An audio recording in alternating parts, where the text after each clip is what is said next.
आदरणीय प्रधानमंत्री जी का आगमन अपने कार्यालय में हुआ है। नरेंद्र मोदी जिंदाबाद, मोदी जी जिंदाबाद, भारत माता की। हमारे राष्ट्रीय नेता आदरणीय रक्षा मंत्री माननीय राजनाथ जी, माननीय गृह मंत्री आदरणीय अमित जी, नितिन गडकरी जी, पूरे संगठन पर्व के चुनाव के प्रमुख रहे डॉक्टर लक्ष्मण जी, इन सब का अभी मंच पर आगमन हो रहा है। हमारे राष्ट्रीय अध्यक्ष आदरणीय जगत प्रकाश नड्डा जी और कार्यकारी अध्यक्ष आदरणीय नितिन नवीन जी आदरणीय प्रधानमंत्री जी का स्वागत करके उनको भी मंच पर ले आएंगे।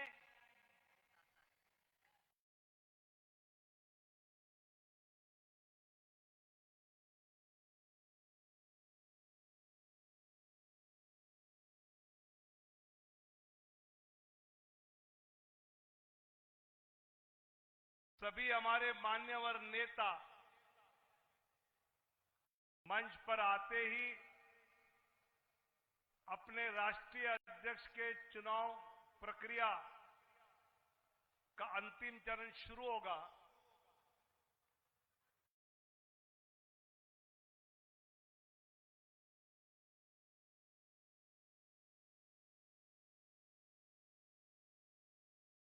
बिहार का दिखता है। भारत माता की। मोदी जी को जय श्री राम, नड्डा जी को जय श्री राम, नितिन जी को जय श्री राम, राजनाथ जी को जय श्री राम, अमित शाह जी को जय श्री राम, लक्ष्मण जी को जय श्री राम। भारत माता की, भारत माता की। कुछ क्षणों में सभी आदरणीय नेता अभी मंच पर आ रहे हैं।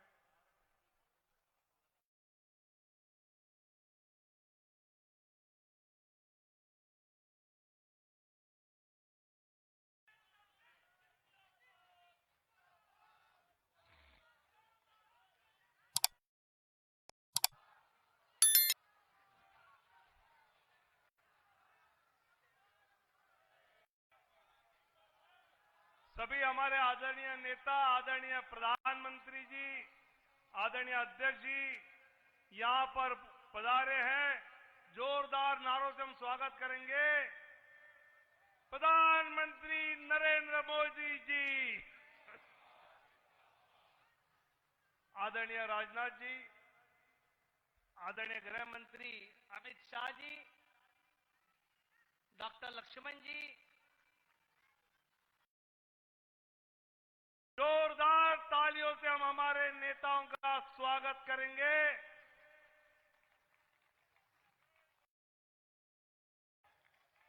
नरेंद्र मोदी जिंदाबाद, मोदी जी को जय श्री राम, मोदी जी को जय श्री राम। आदरणीय प्रधानमंत्री जी, आदरणीय नड्डा जी, आदरणीय नितिन नवीन जी सब यहां उपस्थित है।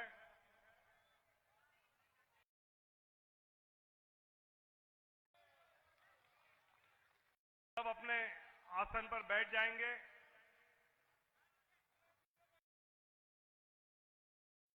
भारतीय जनता पार्टी के संगठन पर्व का अंतिम चरण अभी शुरू हो रहा है। इस अंतिम चरण के इस कार्यक्रम में आदरणीय प्रधानमंत्री जी उपस्थित हैं। मैं हमारे राष्ट्रीय अध्यक्ष आदरणीय जगत प्रकाश नड्डा जी से अनुरोध करूंगा कि वो आदरणीय प्रधानमंत्री जी का पटका पहनाकर हम सब की ओर से और देश में जो चैनल पे लाइव देख रहे हैं उनकी ओर से आदरणीय प्रधानमंत्री जी का स्वागत करें।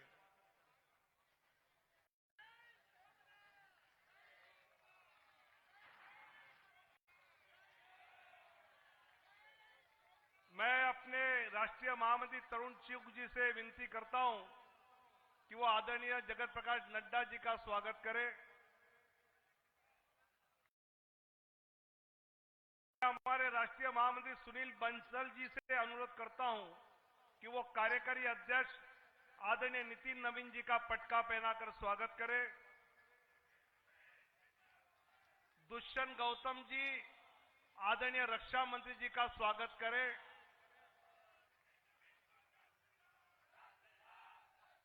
राष्ट्रीय उपाध्यक्ष रेखा वर्मा जी आदरणीय गृह मंत्री जी का स्वागत करें।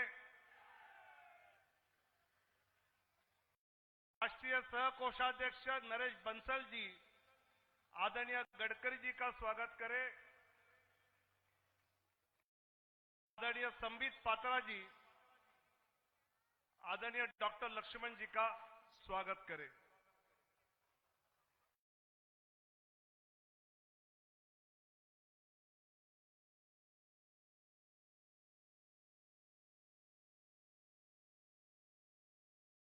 सितंबर को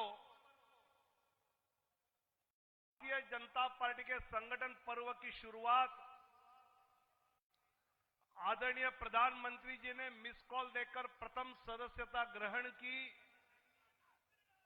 उसके पश्चात 24 घंटे में भारतीय जनता पार्टी के 80 लाख सदस्य हुए।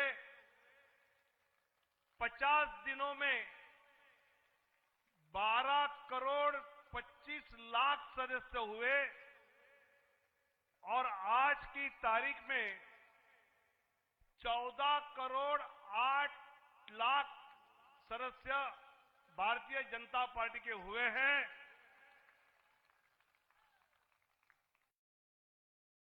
पूरा संगठन पर्व चला। उस संगठन पर्व के बाद सक्रिय सदस्यता के बाद पार्टी के निर्वाचन की प्रक्रिया शुरू हुई, जिसके प्रमुख हमारे ओबीसी मोर्चा के राष्ट्रीय अध्यक्ष राज्यसभा सांसद आदरणीय डॉक्टर लक्ष्मण जी थे। मैं उनको आमंत्रित करता हूं कि वो आगे की प्रक्रिया शुरू करें। डॉक्टर लक्ष्मण जी।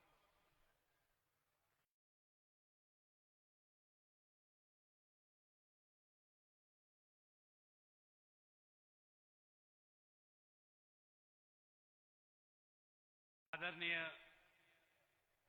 प्रधानमंत्री श्री नरेंद्र मोदी जी, आदरणीय राष्ट्रीय अध्यक्ष जेपी नड्डा जी, आदरणीय रक्षा मंत्री श्री राजनाथ सिंह जी,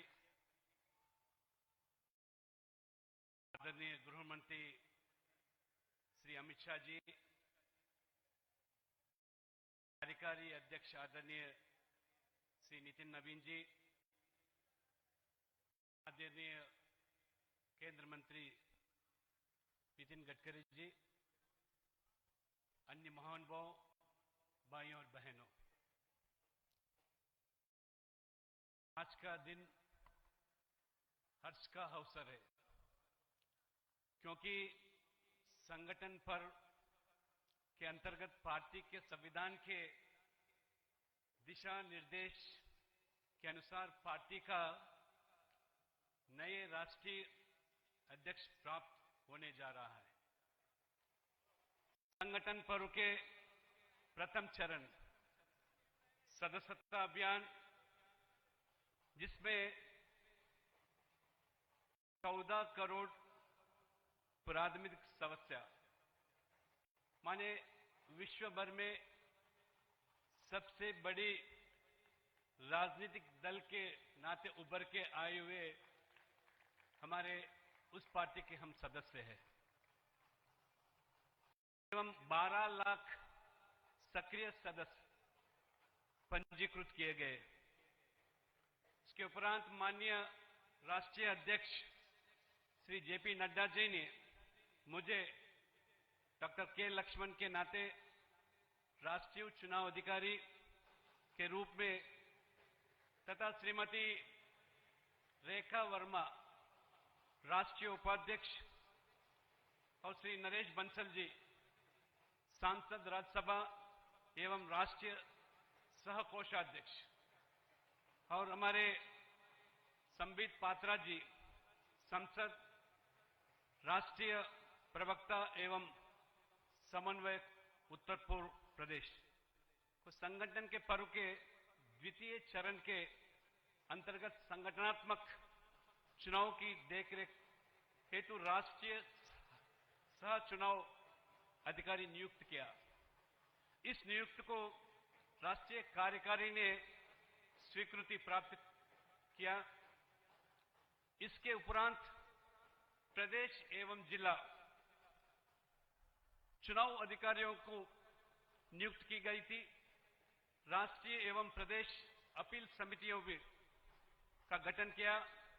राष्ट्रीय अपील समिति के संयोजक वरिष्ठ नेता हमारे श्री राधा मोहन सिंह संसद बिहार के।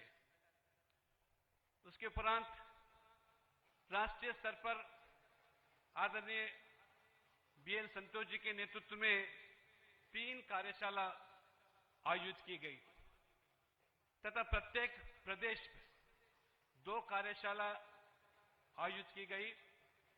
इसके उपरांत पिछले 1 वर्ष में लगभग 10 लाख के ऊपर जो पोलिंग बूथ स्तर पर हमारे भारतीय जनता पार्टी के पोलिंग बूथ अध्यक्ष लगभग 74% माने 7,87,109 बूथ अध्यक्ष चुने गए थे। और मंडल स्तर पर जो हमारे मंडल 17,000 के ऊपर जो संगठन के माध्यम से मंडल है उसमें लगभग 93% माने 16,459 मंडल के अध्यक्ष चुने गए थे।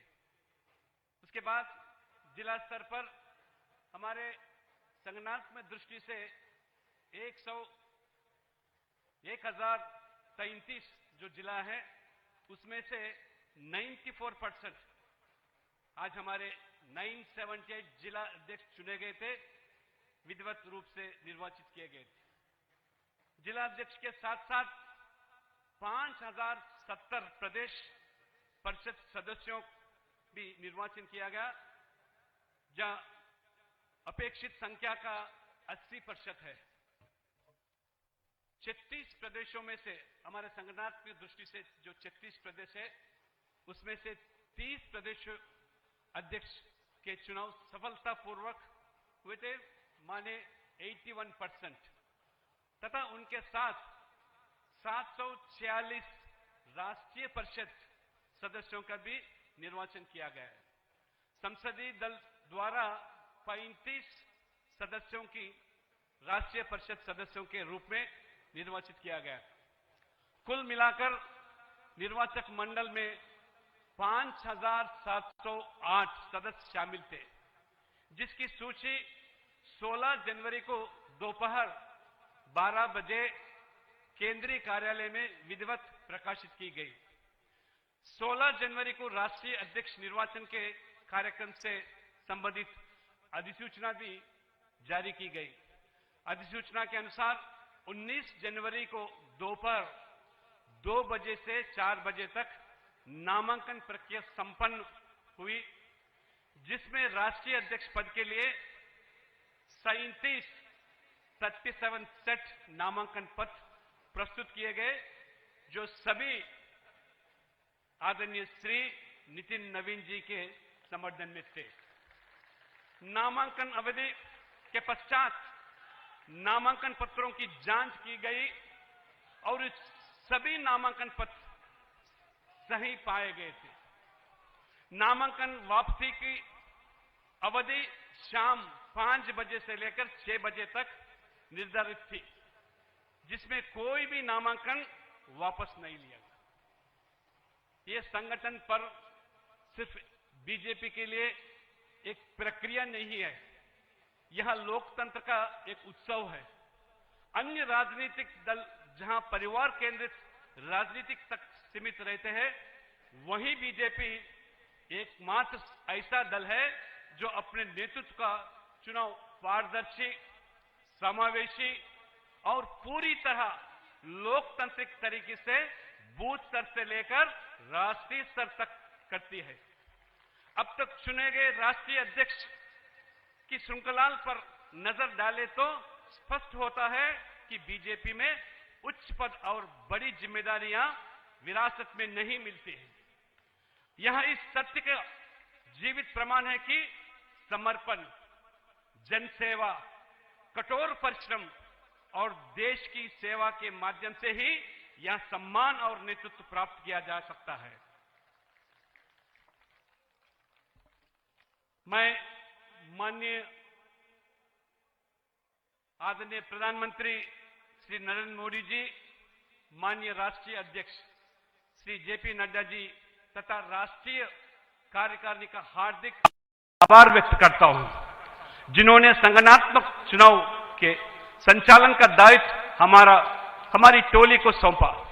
यह चुनाव हमारी संगठनात्मक कार्य पद्धति का मूल है और संगठन को युवा वैचारिक रूप से प्रतिबद्ध तथा राजनीतिक रूप से गतिशील बनाए रखता है। राष्ट्रीय अपील समिति की अवधि आगामी 5 दिनों तक रहेगी।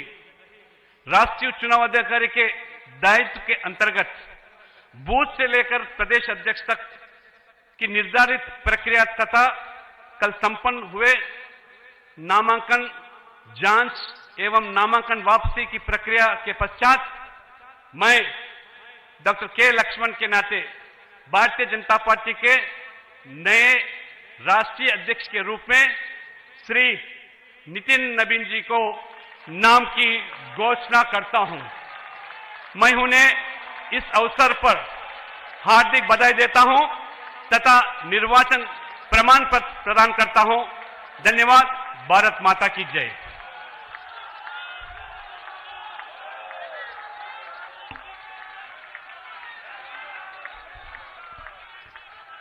नितिन नवीन जी आगे बढ़ो, नितिन नवीन जी आगे बढ़ो। अब हमारे नवनिर्वाचित राष्ट्रीय अध्यक्ष आदरणीय नितिन नवीन जी का अभिनंदन हमारे लोकप्रिय प्रधानमंत्री आदरणीय नरेंद्र मोदी जी करेंगे। हम सब जोर से तालियों के साथ नितिन नवीन जी आगे बढ़ो, नितिन नवीन जी आगे बढ़ो। भारतीय जनता पार्टी जिंदाबाद। मैं आदरणीय निवर्तमान राष्ट्रीय अध्यक्ष जगत प्रकाश नड्डा जी से अनुरोध करता हूं वो नितिन नवीन जी का हार्दिक अभिनंदन करें।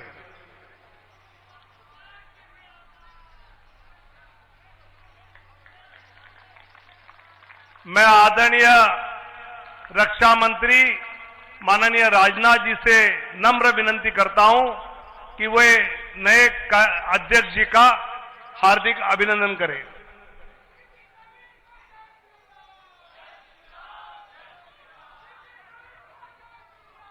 मैं आदरणीय गृह मंत्री माननीय अमित शाह जी से अनुरोध करता हूं कि वो अपने नए अध्यक्ष जी का हार्दिक अभिनंदन करें।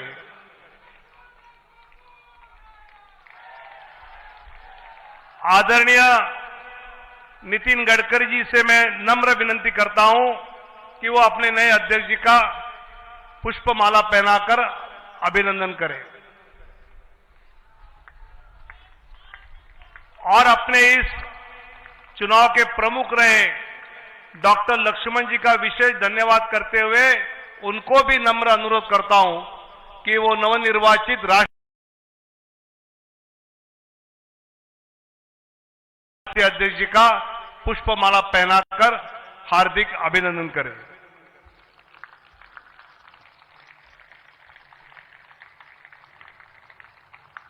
अपने निवर्तमान अध्यक्ष आदरणीय नड्डा जी का नाम सुनते ही अगर कोई शब्द ध्यान में आता है तो सेवा ही संगठन।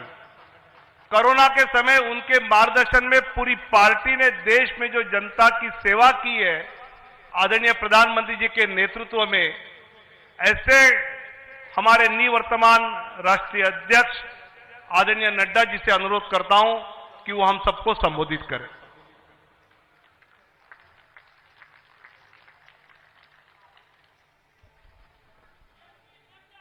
भारत के यशस्वी प्रधानमंत्री सम्माननीय श्री नरेंद्र मोदी जी,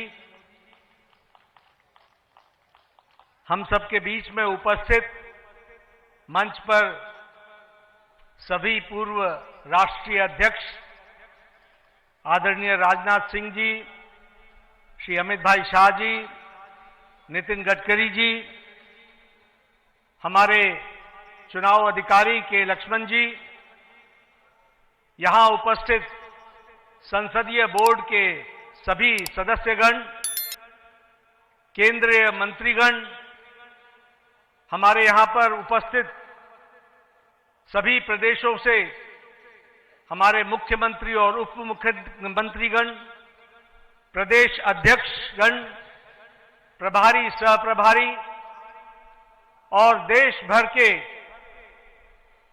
कोने कोने से आए हुए भारतीय जनता पार्टी के वरिष्ठ पदाधिकारी, कार्यकर्ता बंधु और मीडिया के माध्यम से जुड़े हुए हमारे करोड़ों कार्यकर्ता बंधु, यह आज बहुत ही ऐतिहासिक अवसर है जब भारतीय जनता पार्टी जैसी दुनिया की सबसे बड़ी पार्टी के राष्ट्रीय अध्यक्ष के रूप में हमारे नौजवान, ऊर्जावान, प्रतिभावान राष्ट्रीय अध्यक्ष श्री नितिन नवीन जी आज ये पदभार संभाल रहे हैं। मैं अपनी ओर से और करोड़ों कार्यकर्ताओं की ओर से उनको बहुत बहुत शुभकामनाएं देता हूं और इस विश्वास के साथ कि यह महान पार्टी जिसे श्यामा प्रसाद मुखर्जी जी के नेतृत्व में भारतीय जनसंघ से वैचारिक पृष्ठभूमि में आगे बढ़ने का सौभाग्य मिला, दीनदयाल उपाध्याय जी का कठोर परिश्रम के माध्यम से पार्टी को देश भर में विकसित करने का सौभाग्य मिला और उसी को आगे बढ़ाते हुए अटल बिहारी वाजपेयी जी, अडवाणी जी, सुंदर सिंह भंडारी जी, कुशाभाऊ ठाकरे जी, ऐसे महान लोगों ने इस पार्टी को आगे बढ़ाने का काम किया है। ऐसी महान पार्टी के आप 12वें राष्ट्रीय अध्यक्ष के रूप में आपने जिम्मेवारी संभाली है। आपको बहुत बहुत बधाई और बहुत बहुत शुभकामनाएं। हम सब जानते हैं कि नितिन जी जो मूलतः कार्यकर्ता हैं, वैचारिक पृष्ठभूमि पर परिपक्व हैं और बहुत ही छोटी उम्र में 5 बार विधायक रह चुके हैं और वर्तमान में भी विधायक हैं। बिहार सरकार में कई बार मंत्री रहे हैं। हमारे राष्ट्रीय युवा मोर्चा के महासचिव के रूप में आपको सारे देश का भ्रमण करने का मौका मिला। आपने सारे देश को समझा। आप सिक्किम के भी प्रभारी रहे, आप छत्तीसगढ़ के भी प्रभारी रहे, जहां आपने सरकार को लाने में बहुत बड़ा योगदान किया। ऐसे हमारे नौजवान, ऊर्जावान और प्रतिभावान अध्यक्ष के रूप में आपने कार्यभार संभाला है। आपको बहुत बहुत बधाई, बहुत बहुत शुभकामनाएं। और इस विश्वास के साथ कि आप संगठनात्मक अनुभव के साथ साथ प्रशासनिक अनुभव भी रखते हैं, आप इस पार्टी को बहुत तीव्र गति से आदरणीय प्रधानमंत्री मोदी जी के नेतृत्व में इसको आगे ले जाएंगे। इस विश्वास के साथ आपको बहुत बहुत शुभकामनाएं। मैं आज के दिन हमारे आदरणीय प्रधानमंत्री जी को, हमारे संसदीय बोर्ड के सभी सदस्यों को, हमारे करोड़ों कार्यकर्ताओं को, सभी प्रदेश अध्यक्षों को मैं अपनी ओर से बहुत बहुत धन्यवाद देता हूं। मैं धन्यवाद इसलिए देता हूं कि आपने पार्टी को चलाने के लिए जिस ताकत के साथ पिछले वर्षों में मेरे साथ मिलकर काम किया और जो मुझे आपने ताकत दी और जमीनी स्तर पर सरकार के कार्यक्रमों को और पार्टी के कार्यक्रमों को जमीन पर उतारने में आपने जो सहयोग किया, इसके लिए आपको मैं बहुत बहुत धन्यवाद देता हूं। मैं विशेष करके प्रधानमंत्री मोदी जी को धन्यवाद देना चाहता हूं, जिन्होंने हर पल, हर मौके पर, हर छोटी और बड़ी बातों की बारीकियों को आपने संभाल करके पार्टी को दृष्टि देते हुए कार्य करने का जो सुअवसर दिया और जो आपने ताकत दी, उस कारण से हम इस कार्य को कर पाए। आप देश के प्रधान सेवक होने के बावजूद भी, अति व्यस्त रहने के बावजूद भी आपने पार्टी की छोटी छोटी बारीकियों पर ध्यान देकर के पार्टी को आगे बढ़ाने में पूरा योगदान जो दिया, उसके लिए मैं विशेष करके आपको धन्यवाद देना चाहता हूं। मित्रों, हमें यह ध्यान रखना चाहिए कि 2014 से आदरणीय प्रधानमंत्री मोदी जी के नेतृत्व में जो ये भारतीय जनता पार्टी का विजय यात्रा, विजय रथ चला है, वो बिना रुके हुए आगे बढ़ रहा है। इसका मूल कारण है कि आदरणीय प्रधानमंत्री मोदी जी के नेतृत्व को देश के मतदाताओं ने, देश के गांव, गरीब, वंचित, पीड़ित, शोषित, दलित समाज के सभी वर्गों ने इस बात को समझा है कि देश अगर आगे बढ़ रहा है और देश सुरक्षित तौर पर आगे बढ़ रहा है, तो वो आदरणीय प्रधानमंत्री मोदी जी के नेतृत्व में बढ़ रहा है। हमने देखा कि जब 2024 के लोकसभा चुनाव में जो हमारी आशा थी, उस आशा तक नतीजे नहीं आए।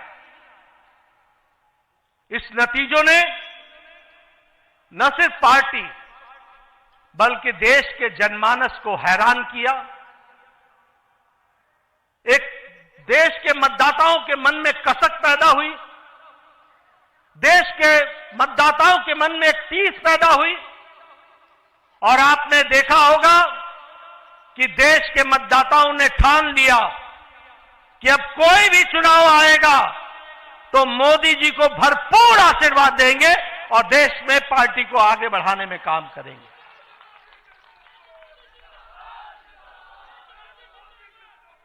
मुझे याद है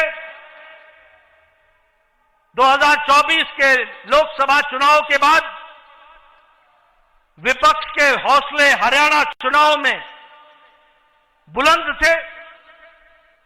वो चुनाव के नतीजों के पहले ही मिठाइयां बांटने का इंतजाम कर रहे थे।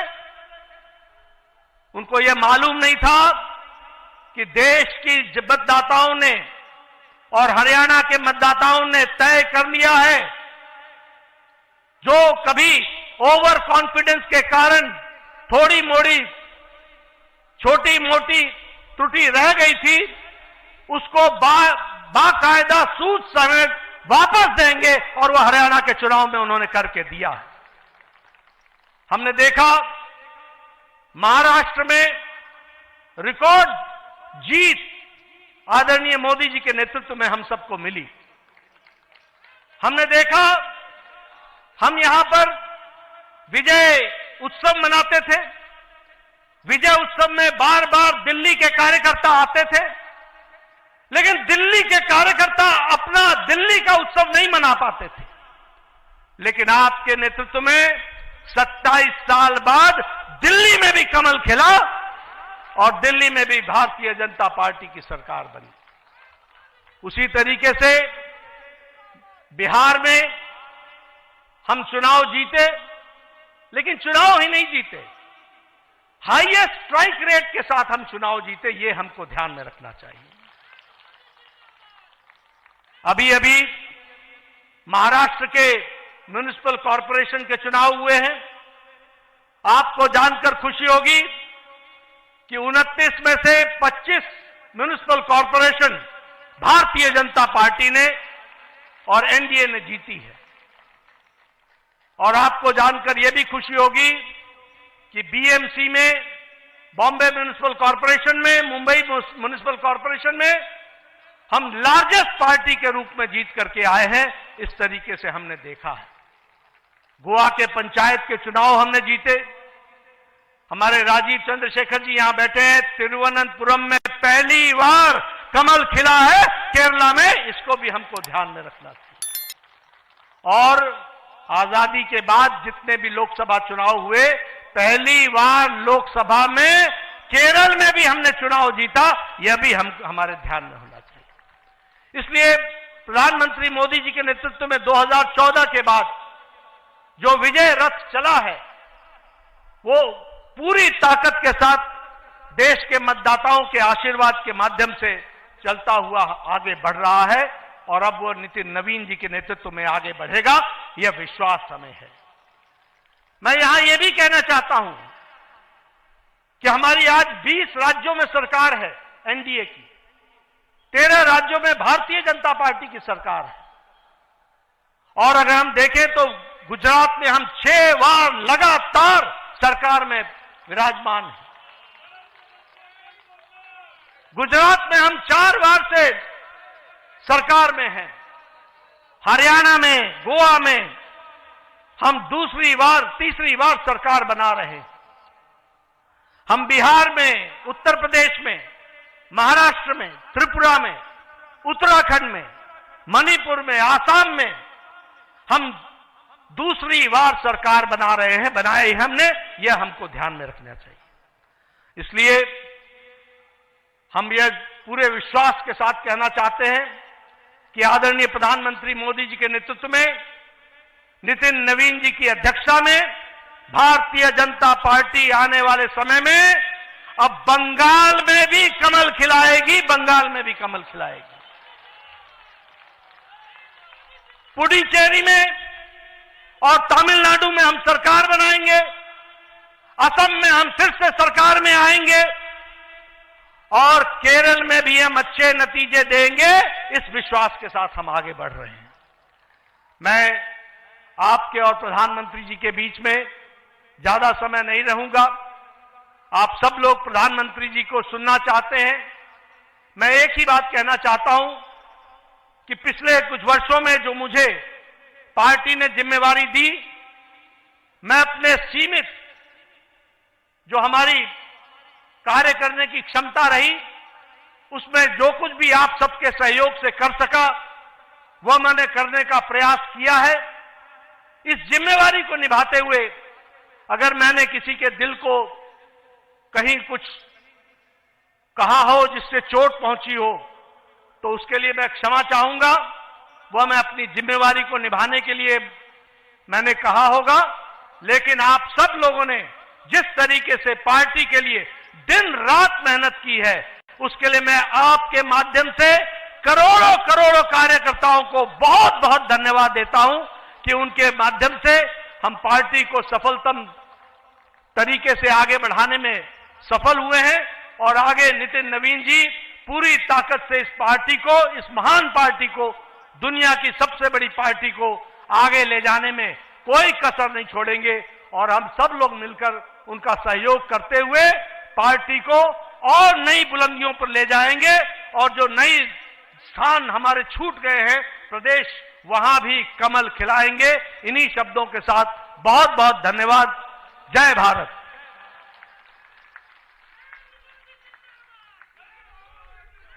धन्यवाद नड्डा जी। भारत देश का नाम गौरव से विश्व में ऊंचे स्थान पर पहुंचाने वाले माननीय डॉक्टर श्यामा प्रसाद मुखर्जी का राष्ट्र प्रेम, आदरणीय दीनदयाल उपाध्याय जी का अंत्योदय और श्रद्धेय अटल बिहारी वाजपेयी जी जिनकी जन्म शताब्दी मना रहे हैं, उनका सुशासन की परंपरा को गौरव से आगे बढ़ाने वाले देश के लोकप्रिय प्रधानमंत्री आदरणीय नरेंद्र मोदी जी को मैं अनुरोध करता हूं कि हम सबको मार्गदर्शन करें। आदरणीय प्रधानमंत्री जी।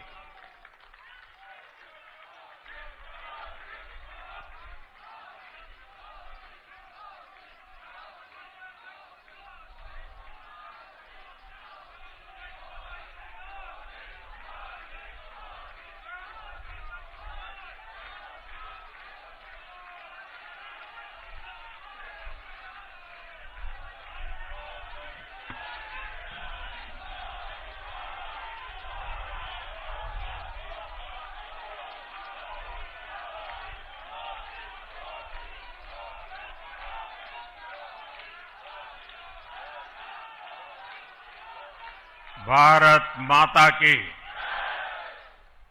भारत माता की, भारत माता की।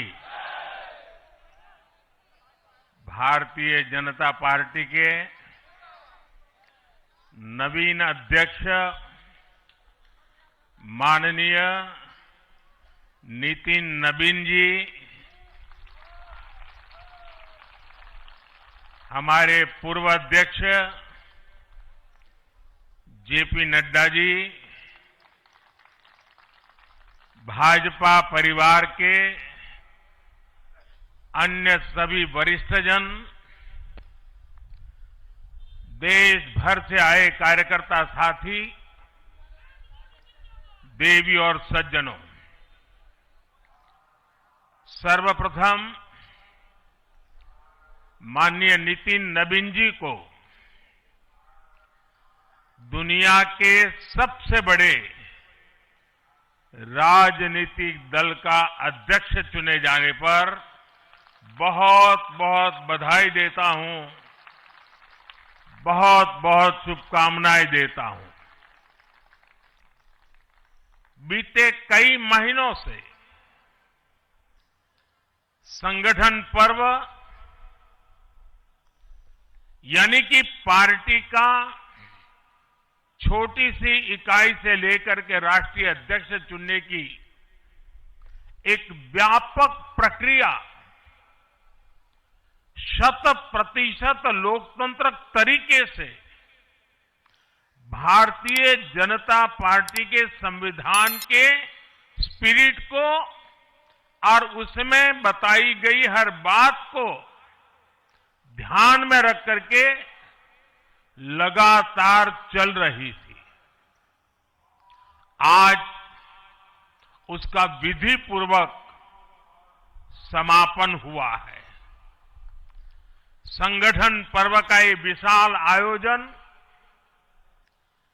भारतीय जनता पार्टी की लोकतांत्रिक आस्था, संगठनात्मक अनुशासन और कार्यकर्ता केंद्रित सोच का प्रतीक है। मैं देश भर के कार्यकर्ताओं का इस प्रक्रिया को सफल बनाने के लिए बहुत बहुत अभिनंदन करता हूं। साथियों, बीते 1-1.5 वर्षों में डॉक्टर श्यामा प्रसाद मुखर्जी की 125वीं जयंती का पर्व, अटल जी की 100वीं जन्म जयंती, राष्ट्रीय स्वयंसेवक संघ के 100 वर्ष, ऐसे महापर्व हम मनाते रहे हैं। ये वो प्रेरणाएं हैं जो देश के लिए जीने के हमारे संकल्प को और मजबूत करती है। हमारा नेतृत्व परंपरा से चलता है, अनुभव से समृद्ध होता है और जनसेवा, राष्ट्र सेवा के भाव से संगठन को आगे बढ़ाता है। साथियों, अटल जी, आडवाणी जी और मुरली मनोहर जोशी जी के नेतृत्व में बीजेपी ने शून्य से लेकर शिखर तक का सफर देखा है। इस सदी में वेंकैया नायडू जी और नितिन गडकरी जी सहित हमारे कई वरिष्ठ साथियों ने संगठन को विस्तार दिया है। राजनाथ जी के नेतृत्व में पहली बार बीजेपी ने अपने दम पर पूर्ण बहुमत हासिल किया।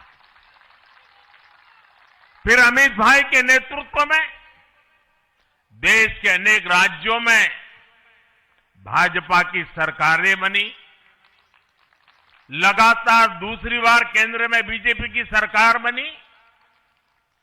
फिर जेपी नड्डा जी के नेतृत्व में भाजपा पंचायत से लेकर पार्लियामेंट तक और सशक्त हुई। केंद्र में लगातार तीसरी बार भाजपा एनडीए की सरकार बनी। मैं पूर्व के सभी अध्यक्षों का उनके अमूल्य योगदान के लिए देश के कोटि कोटि कार्यकर्ताओं की तरफ से और मेरी तरफ से बहुत बहुत अभिनंदन करता हूं। साथियों, आप जानते हैं आज भाजपा का जितना फोकस संगठन के विस्तार पर है, उतनी ही बड़ी प्राथमिकता कार्यकर्ता के निर्माण की भी है। भाजपा एक ऐसी पार्टी है जहां लोगों को लगता होगा कि नरेंद्र मोदी देश के प्रधानमंत्री है, तीसरी बार प्रधानमंत्री बने, 50 साल की छोटी आयु में मुख्यमंत्री बन गए, 25 साल से लगातार हेड ऑफ द गवर्नमेंट रहे हैं। ये सब अपनी जगह पे हैं, लेकिन इन सबसे भी बड़ी चीज मेरे जीवन में है, मैं भारतीय जनता पार्टी का कार्यकर्ता हूं। ये सबसे बड़ा गर्व है। और जब बात पार्टी के विषयों को आती है, तब माननीय नितिन नवीन जी, मैं एक कार्यकर्ता हूं, वे मेरे बॉस हैं।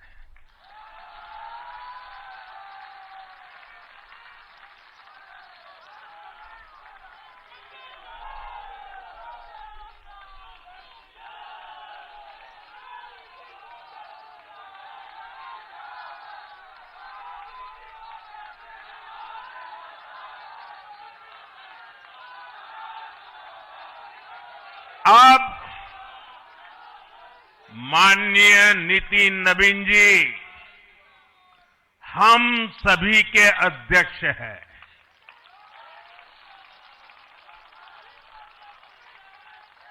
और उनका दायित्व सिर्फ भाजपा को भी संभालना इतना नहीं है, एनडीए के सब साथियों के बीच भी उन्होंने तालमेल का बहुत बड़ा दायित्व भी देखना होता है। साथियों, माननीय नितिन जी के संपर्क में जो भी आया है, वो उनकी सरलता और सहजता की चर्चा जरूर करता है। बीजेपी युवा मोर्चा का दायित्व हो, अलग अलग राज्यों में प्रभारी के रूप में जिम्मेदारी हो, या फिर बिहार सरकार में काम करने का अनुभव हो, नितिन जी ने हमेशा जब जब जो जहां जो जिम्मेवारी मिली अपने आप को उन्होंने साबित किया है। जिम्मेवारी देने वालों को भी उनके कार्य ने गर्व से भर दिया है। साथियों, ये 21वीं सदी है और देखते ही देखते 21वीं सदी के पहले 25 वर्ष तो पूरे भी हो चुके हैं। आने वाले 25 वर्ष बहुत महत्वपूर्ण है। ये वो कालखंड है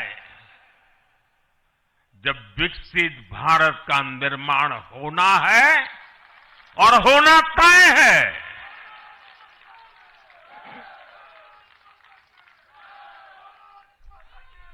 इस महत्वपूर्ण कालखंड की शुरुआत में हमारे माननीय नितिन नवीन जी बीजेपी की विरासत को आगे बढ़ाएंगे। मैं आजकल के युवाओं की भाषा में कहूं तो नितिन जी खुद भी एक प्रकार से मिलेनियल है। वो उस जनरेशन से हैं जिसने भारत में बड़े आर्थिक, सामाजिक और टेक्नोलॉजिकल परिवर्तन होते देखे हैं। वो उस जनरेशन से हैं जिसने बचपन में रेडियो से सूचनाएं पाई और आज एआई के भी एक्टिव यूजर है। नितिन जी के पास युवा ऊर्जा भी है और संगठन में कार्य का लंबा अनुभव भी है। ये हमारे दल के हर कार्यकर्ता के लिए बहुत उपयोगी होगा। साथियों, इस वर्ष जनसंघ की स्थापना को 75 वर्ष हो रहे हैं और मैं आज इन 75 वर्ष लगातार लक्षावधि कार्यकर्ताओं ने, अनेक परिवारों ने, अनेक पीढ़ियों ने जो त्याग, तपस्या और बलिदान दिए हैं, मैं उनको आदरपूर्वक नमन करता हूं। जनसंघ रूपी वटवृक्ष से ही भाजपा का जन्म हुआ और भाजपा दुनिया के सबसे बड़ा राजनीतिक दल बन चुकी है। और ये सिर्फ भाजपा के कार्यकर्ताओं के लिए गौरव का विषय है इतना नहीं है। देश के राजनीतिक समीक्षकों को दुनिया को ये बात बतानी चाहिए कि भारत एक ऐसा देश है जिसकी रगों में इसकी मजबूती से लोकतंत्र चल रहा है, कि जहां दुनिया की सबसे बड़ी पॉलिटिकल पार्टी है। साथियों, बीजेपी एक संस्कार है। बीजेपी एक परिवार है। हमारे यहां मेंबरशिप से भी ज्यादा रिलेशनशिप होती है। बीजेपी एक ऐसी परंपरा है जो पद से नहीं, प्रक्रिया से चलती है। हमारे यहां पदभार एक व्यवस्था है और कार्यभार ये जीवन भर की जिम्मेदारी है। हमारे यहां अध्यक्ष बदलते हैं, लेकिन आदर्श नहीं बदलते। नेतृत्व बदलता है, लेकिन दिशा नहीं बदलती। साथियों, भाजपा का स्वरूप नेशनल है। भाजपा का स्पिरिट नेशनल है, क्योंकि हमारा जुड़ाव लोकल है। हमारी जड़ें जमीन के नीचे गहरी है। इसलिए भाजपा रीजनल एस्पिरेशन को प्लेटफॉर्म देती है, उन्हें नेशनल एम्बिशंस का आधार बनाती है। और इसलिए आज देश के कोने कोने के लोग भाजपा के साथ हैं, भाजपा के साथ जुड़ रहे हैं। और इतना ही नहीं, जो भी अपनी राजनीति का प्रारंभ करना चाहता है, उसको भी भाजपा का प्रवेश द्वार सबसे उत्तम, सबसे सुरक्षित लगता है।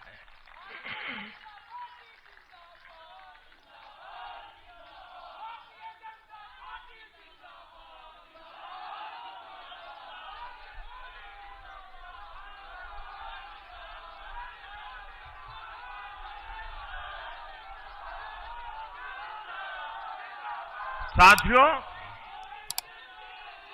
जनता जनार्दन की सेवा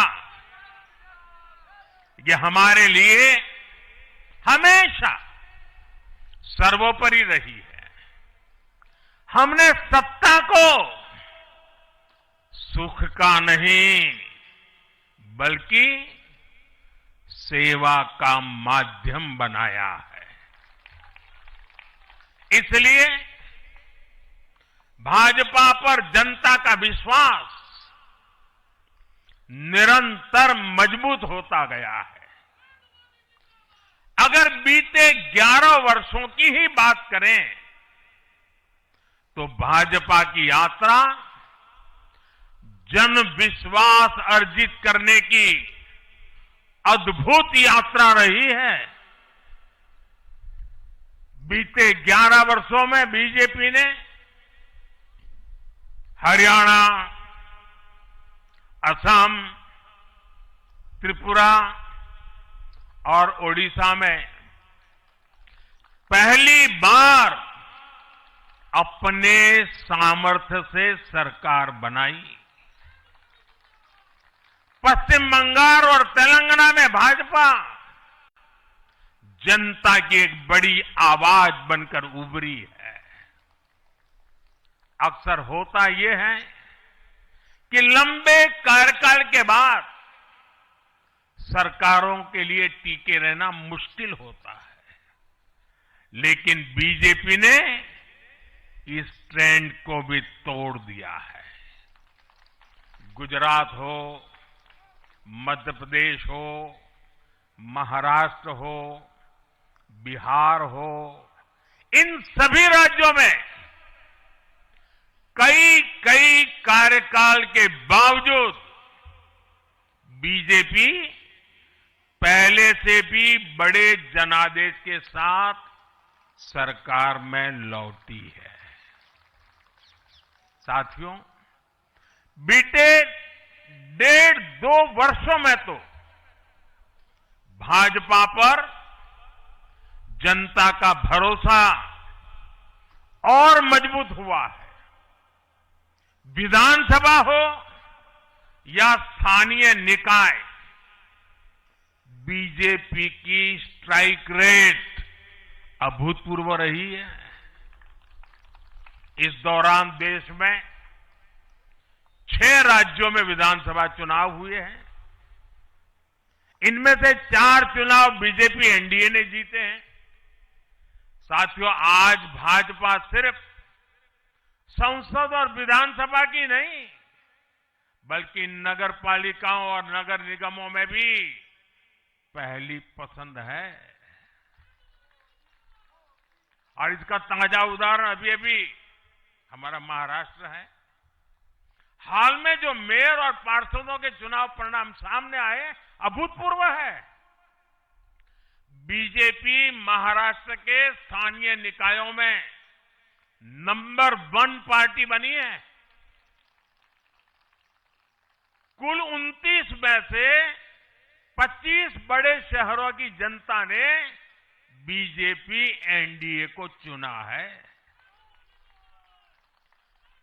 कुल जितने पार्षद जीते हैं उनमें से 50% बीजेपी के हैं। ऐसे ही केरला में भी आज बीजेपी के करीब 100 पार्षद हैं।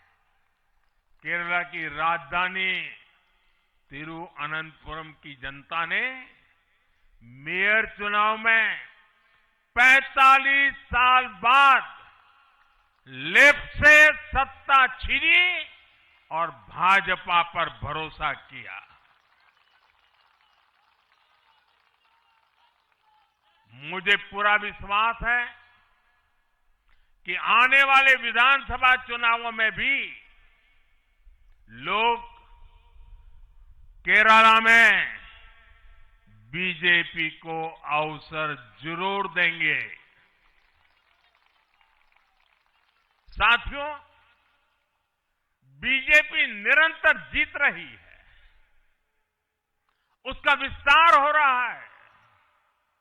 ये निश्चित तौर पर हम सभी के लिए गर्व का विषय है। लेकिन हम ये सभी के लिए बहुत बड़े दायित्व का बोध भी है और दायित्व बोध का समय भी है। कभी भाजपा ने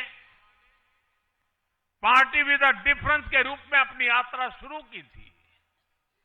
आज बीजेपी पार्टी ऑफ गवर्नेंस भी है। देश ने के आजादी के बाद शासन के अलग अलग मॉडल देखे हैं। कांग्रेस के परिवारवाद का मॉडल, लेफ्ट का मॉडल, क्षेत्रीय दलों का मॉडल, अस्थिर सरकारों का दौर, ये सब मॉडल देख चुका है। लेकिन आज देश स्थिरता, सुशासन और संवेदनशीलता वाला भाजपा का विकास मॉडल देख रहा है। साथियों, ये भाजपा ही है जिसने सामाजिक न्याय के नारे को सच्चे स्वरूप में जमीन पर उतारा है। हमने गरीब कल्याण की योजनाओं को सरकारी फाइलों से निकालकर गरीब के घर तक पहुंचाया है। साथियों, मैं आपको कुछ उदाहरण देता हूं। आजादी के 70 वर्ष बाद सिर्फ 3 करोड़ ग्रामीण परिवारों तक ही पाइप से पानी पहुंच पाया था। माताओं बहनों की पीड़ा, पानी के लिए उनके संघर्ष की सूद लेने वाला कोई नहीं था। और मुझे याद है, मैं जब गुजरात में राजनीतिक क्षेत्र में नहीं आया था, सामाजिक जीवन में काम करता था, तो हमारे यहाँ एक धंधुका करके स्थान है, वहां मैं जाता था तो वो मुझे वहां के लोग कहते थे कि आप यहां रात को मत रुकिए और जब भी आपका दौरा हो तो सुबह 10 बजे के बाद आइए। नॉर्मली मेरा नेचर रहता था कि हर नए स्थान पर जाकर के रात को रुकूं, कार्यकर्ताओं से मिलूं, लेकिन धंधुका वाले मना करते थे। क्यों?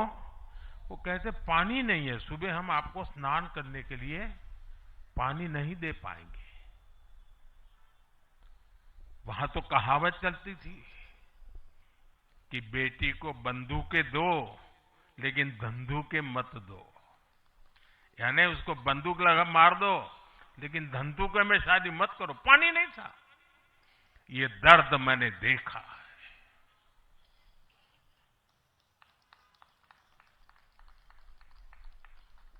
मैं धरती की सच्चाई से जुड़ा था।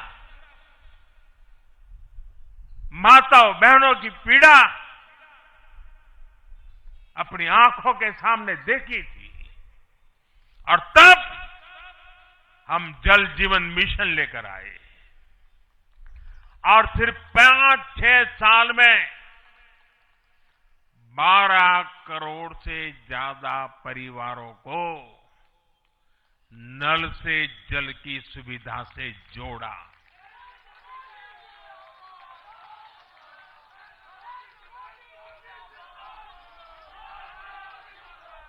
साथियों, ये हमारी सरकार है जिसने धुएं से बीमार होती बहनों की पीड़ा समझी, वरना पहले तो एलपीजी गैस को भी अमीरों का ही सौभाग्य मान लिया गया था। भाजपा ने पूरी संवेदनशीलता के साथ हर घर को एलपीजी गैस कनेक्शन से जोड़ने का अभियान चलाया। वर्ष 2014 तक जहां सिर्फ 14 करोड़ एलपीजी कनेक्शन थे, आज देश में 33 करोड़ से अधिक गैस कनेक्शन है। ऐसे ही गांव की बहनों को लखपति दीदी बनाने का अभियान है। ये भी इसलिए संभव हो पाया क्योंकि भाजपा बहनों बेटियों के सपनों के प्रति संवेदनशील है। साथियों, एक जमाना था हम भी सुनते थे कि फलाना परिवार वो तो लखपति परिवार है, ढीकना परिवार लखपति परिवार है, यानी लखपति होना बहुत बड़ी बात मानी जाती थी। ये मोदी है जो सपने देखता है कि मेरे गांव की गरीब मां भी लखपति दीदी बनेगी।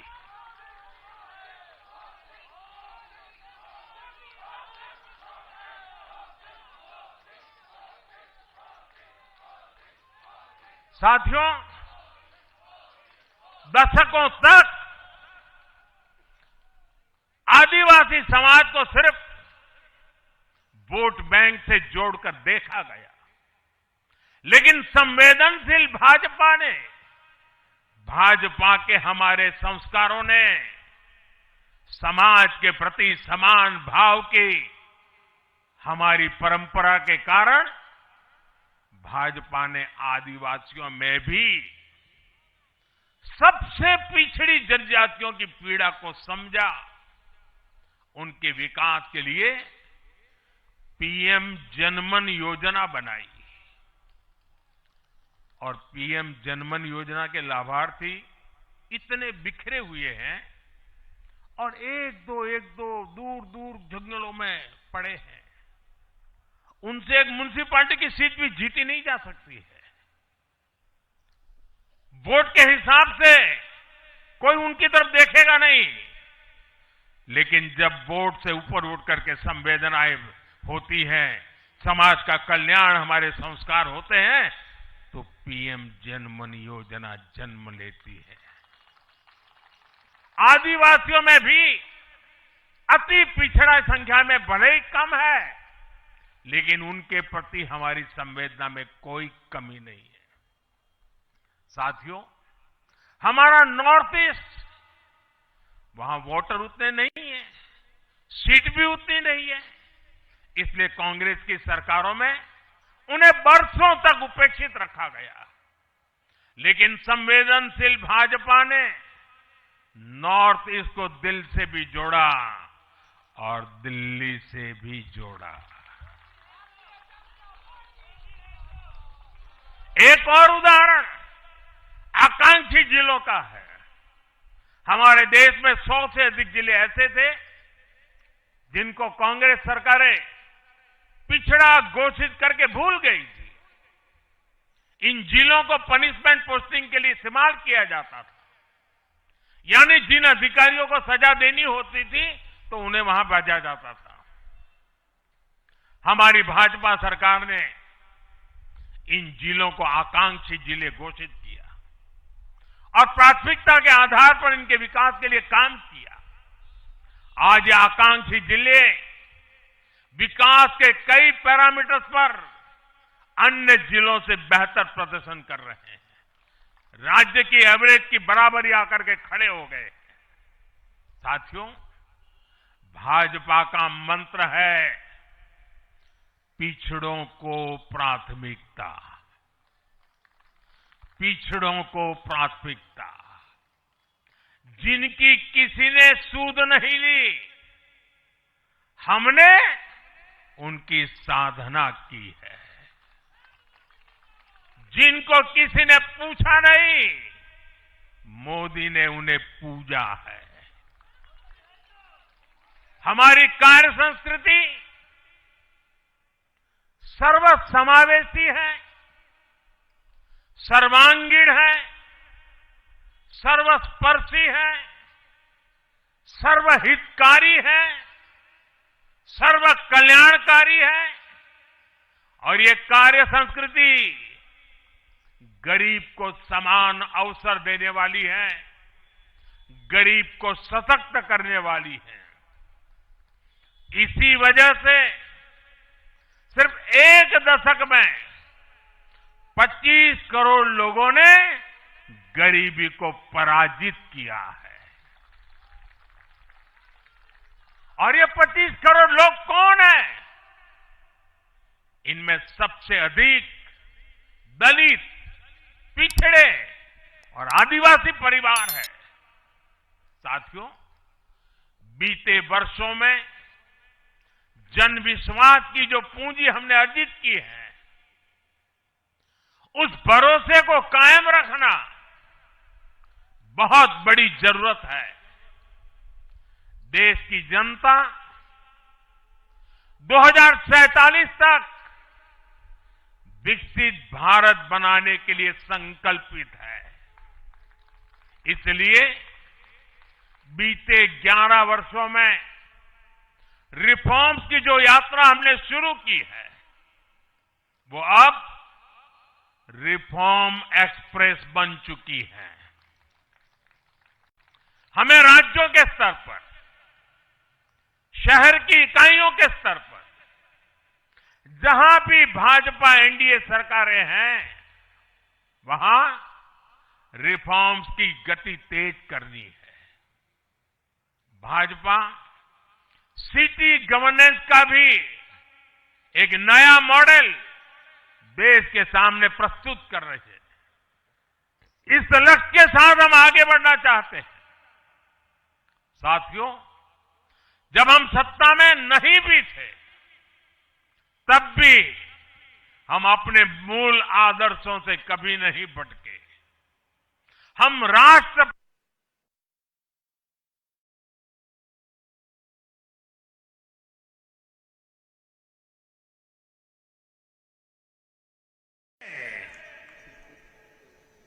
संकटों को झेलते रहे, जज्बात बढ़ाते रहे और जीतते भी रहे। हम वो लोग हैं, हमारा वो चरित्र है, हमारे वो संस्कार है। खुद से बड़ा दल और दल से बड़ा देश,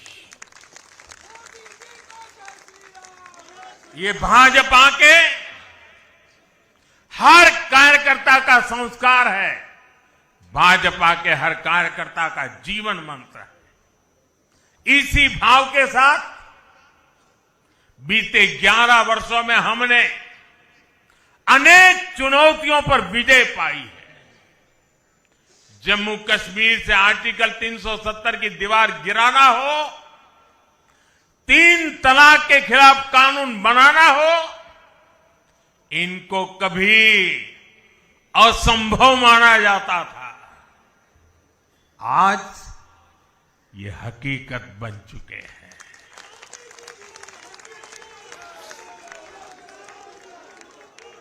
आज देश में माओवादी आतंक भी अपनी अंतिम सांसें गिन रहा है।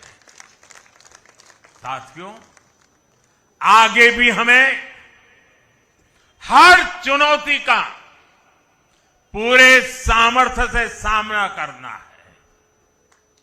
आज देश के सामने एक बहुत बड़ी चुनौती घुसपैठियों की है, आबादी के असंतुलन की है। दुनिया के धनवान देश, समर्थ देश, वे भी अपने देश में जो घुसपैठिए हैं उनकी जांच पड़ताल कर रहे हैं और उनको पकड़ पकड़ करके निकाल रहे हैं, और दुनिया उनको पूछती नहीं है कि तुम घुसपैठियों को क्यों निकाल रहे हो। तुम तो लोकतंत्र का झंडा लेकर के घूम रहे थे, तुम तो पूरे दुनिया के नवाब बन के बैठे थे, क्यों निकाल रहे हो। दुनिया में कोई अपने देश में घुसपैठियों को स्वीकार नहीं करता। भारत भी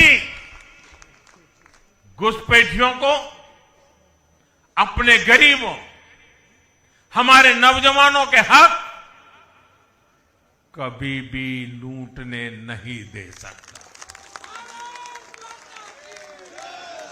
घुसपैठिए देश की सुरक्षा के लिए बहुत बड़ा खतरा है। उनकी पहचान करके उन्हें वापस उनके देश भेजना बहुत आवश्यक है। इसके अलावा ऐसे राजनीतिक दल जो वोट बैंक की राजनीति में घुसपैठियों को बचा रहे हैं या उन्हें कवर दे रहे हैं, उन्हें हमें पूरी शक्ति से जनता के सामने बेनकाब करना ही होगा, उनको एक्सपोज करना ही होगा। साथियों, एक और बड़ी चुनौती अर्बन नक्सल की भी है। अर्बन नक्सल का दायरा इंटरनेशनल हो रहा है और यहां अर्बन नक्सल की बड़ी चतुराई होती है। ये यहां मीडिया वाले इतने बैठे हैं ना, अगर साल में एकाध बार भी अगर मोदी की किसी अच्छी चीज को उन्होंने ट्वीट कर दिया या टीवी पे बोल दिया या अखबार में लिख दिया तो उस पत्रकारी तो ऐसी फजेत कर देते, उसके पीछे ऐसे पड़ जाते हैं, उसको अछूत बना देते हैं, भविष्य में वो कभी बोल ना सके ऐसा कर देते हैं। ये अर्बन नक्सल की स्टाइल है। हमको भी सालों तक ऐसा अछूत बना के रख दिया पूरे देश में भाजपा को। अब देश समझ गया है अर्बन नक्सलों के कारनामे। भारत को नुकसान पहुंचाने के लिए अर्बन नक्सली लगातार कोशिशें कर रहे हैं, साजिशें कर रहे हैं। अर्बन नक्सलियों के इस गठजोड़ को हमें संगठन की ताकत से, वैचारिक ताकत से और हमारे परिणामकारी इतिहास को बुलंदी दे करके उनको परास्त करना है, उनको तोड़ना है। साथियों, देश के लिए परिवारवाद बहुत बड़ा अभिशाप है। और जब मैं परिवारवाद की बात करता हूं तो नक्सल मैदान में आ जाते हैं। वो मुझे कहते हैं फलाने के बेटा, टिकना का बेटा, वो बात को डाइवर्ट करते हैं। किसी के बेटे की प्रतिभा का हम विरोधी नहीं है। किसी की बेटी की प्रतिभा का हम विरोधी नहीं है, लेकिन दुर्भाग्य से कांग्रेस और देश के अनेक क्षेत्रीय राजनीतिक दलों पर आज अलग अलग परिवारों का कब्जा हो गया है। पार्टी का जन्म किसी परिवार ने किया, पार्टी में लगातार एक के बाद एक उनके परिवार के ही अध्यक्ष होते हैं। पार्टी की पूरी निर्णय प्रक्रिया उस परिवार के हाथ में होती है। पार्टी का कोई भी कार्यकर्ता हो, उसको विचार से लेना देना नहीं, उनको उस परिवार से समर्पित रहना पड़ता है। ये परिवारवाद खतरनाक है, ये लोकतंत्र का दुश्मन है और इस परिवारवादी राजनीति ने देश के नौजवानों के लिए दरवाजे बंद कर दिए, उनके आगे आने के सारे मौके खत्म कर दिए हैं। और इसलिए देश के उन युवाओं को अवसर मिलने ही चाहिए जो राजनीति के माध्यम से नए समाधान देने के लिए आगे आना चाहते हैं। और इसलिए मैंने कहा है, मैं 1 लाख ऐसे नौजवानों को राजनीति में लाना चाहता हूं जिनके परिवार में पहली बार वो राजनीति में आएंगे।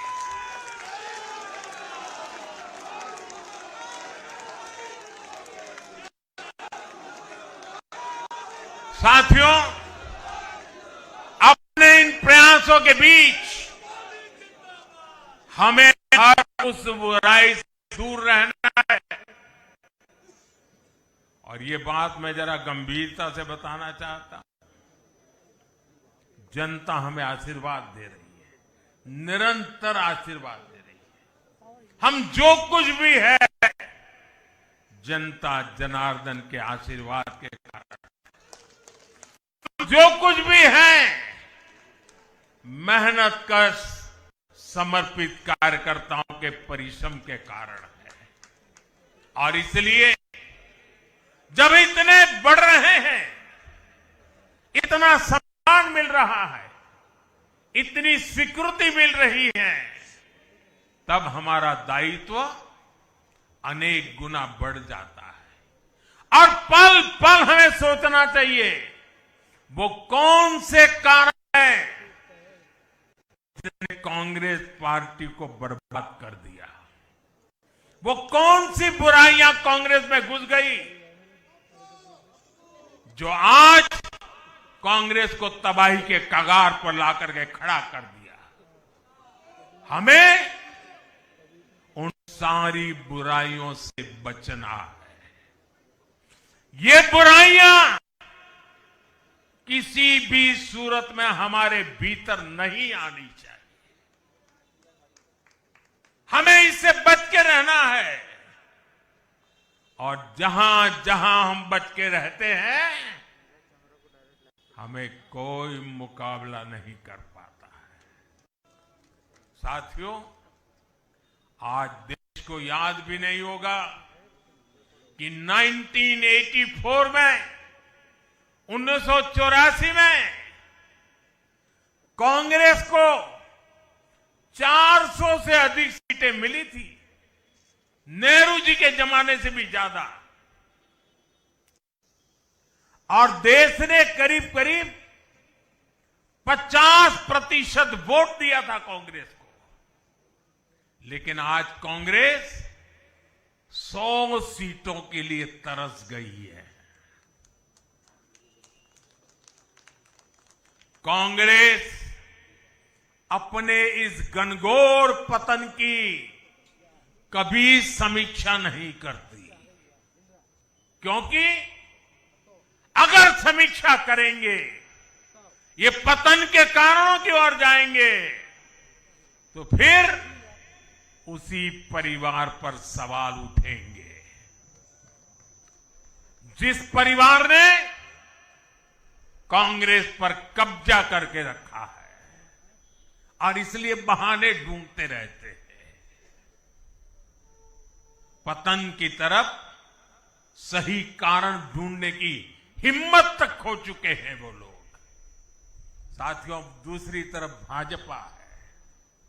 हम हार और जीत के बाद समीक्षा करते हैं। मैं आपको फिर महाराष्ट्र चुनाव का नतीजों का उदाहरण दूंगा। महाराष्ट्र में हम निकाय चुनाव जीतने के बाद जश्न में डूबे नहीं, बल्कि मैं तो अभी पढ़ रहा था कि उसी दिन से हमारे महाराष्ट्र के कार्यकर्ता आने वाले पंचायत के चुनावों की तैयारियों के लिए बैठक शुरू कर दी थी। मुझे याद है 2002 में हमने भव्य विजय प्राप्त किया गुजरात में। चारों तरफ आनंद उत्सव का माहौल था। देश भरिया का मीडिया भी वहां मौजूद था। अर्बन नक्सल तो बड़ी संख्या में आए थे। वो बेचारे मेरे पराजय का जश्न मनाना चाहते थे, तो वो ढूंढ रहे थे सारी चीजें। और मैं एक मीटिंग में बैठा था, तो उनको बड़ा आश्चर्य हुआ कि इतना जलसा चल रहा है और ये कैसा मुख्यमंत्री है जो आज चुनाव नतीजे आए हैं और बैठा है।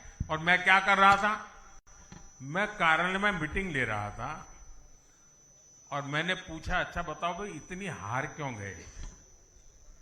ये भाजपा है जो जीत का जश्न मनाते समय भी अपनी कमियों की लगातार समीक्षा करता है और कमियों से उभरने के लिए हर समय का उपयोग करता है। लोकतंत्र में इसी स्वस्थ परंपरा को, इसी डेडिकेशन को हम सब कार्यकर्ताओं की जिम्मेवारी है, हमें आगे बढ़ाना है। हमें ध्यान रखना है कि जो कांग्रेस की बुराइयों से बचेगा वही देश में आगे बढ़ेगा। साथियों, आज भाजपा परिवार को अपना नया मुखिया मिला है। कांग्रेस की बुराइयों से बचेगा वही देश में आगे बढ़ेगा। साथियों, आज भाजपा परिवार को अपना नया मुखिया मिला है, ऊर्जावान मुखिया मिला है, अनुभवी मुखिया मिला है और भाजपा परिवार की हमारी ताकत हर कार्यकर्ता का परिश्रम है, उसकी सामूहिक चेतना है। बूथ पर जो हमारा कार्यकर्ता पूरे साल भर जुटा रहता है, वो ही हमारी सच्ची ताकत है। हमें याद रखना है, हम सबसे जुड़े, हम सबको जोड़े, कल्याणकारी योजनाओं से हर लाभार्थी को लाभ पहुंचाए, ये हमारा ध्येय होना चाहिए। इसी आग्रह के साथ माननीय नितिन नवीन जी को बीजेपी के कोटि कोटि कार्यकर्ताओं की तरफ से पुनः बहुत बहुत शुभकामनाएं देता हूं। और साथियों, आज का पल हम सबके लिए बहुत विशेष पल है। हमारे राष्ट्रीय अध्यक्ष जी अब हमारा मार्गदर्शन करने वाले हैं। उनका एक एक शब्द हमारे लिए आगे की दिशा होगी। हमारे आगे के कार्य रचना के लिए उनका मार्गदर्शन हमारी अमूल्य पूंजी होगी। मैं भी एक कार्यकर्ता के तौर पर मैं पहले नए अध्यक्ष जी को मेरे काम का हिसाब दे रहा था। मैंने हिसाब दिया, अब वो मेरा सीआर लिखेंगे। लेकिन अब मेरे आगे के काम के लिए मैं उनके मार्गदर्शन की प्रतीक्षा कर रहा हूं। मैं उनको सुनने के लिए बहुत ही उत्सुक हूं, आतुर हूं। फिर एक बार बहुत बहुत धन्यवाद।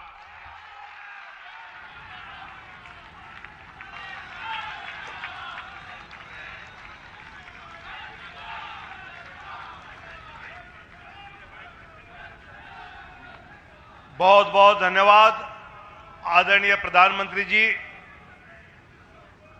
हमारे नवनिर्वाचित राष्ट्रीय अध्यक्ष जी का राजनीतिक सफर तब शुरू हुआ जब वो बिरला इंस्टीट्यूट ऑफ टेक्नोलॉजी के तीसरे वर्ष में पढ़ाई कर रहे थे और कुछ परिस्थितिजन्य कारणों से पढ़ाई छोड़नी पड़ी और इंजीनियर बनने वाले नितिन जी को राजनीतिक सफर शुरू करनी पड़ी।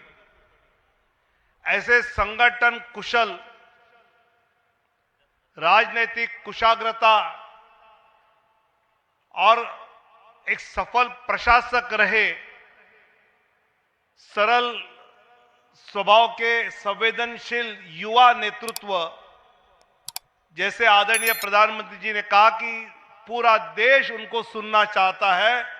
मैं नवनिर्वाचित अध्यक्ष आदरणीय नितिन नवीन जी को संबोधित करने के लिए आमंत्रित करता हूं। हम सबको वो मार्गदर्शन करें।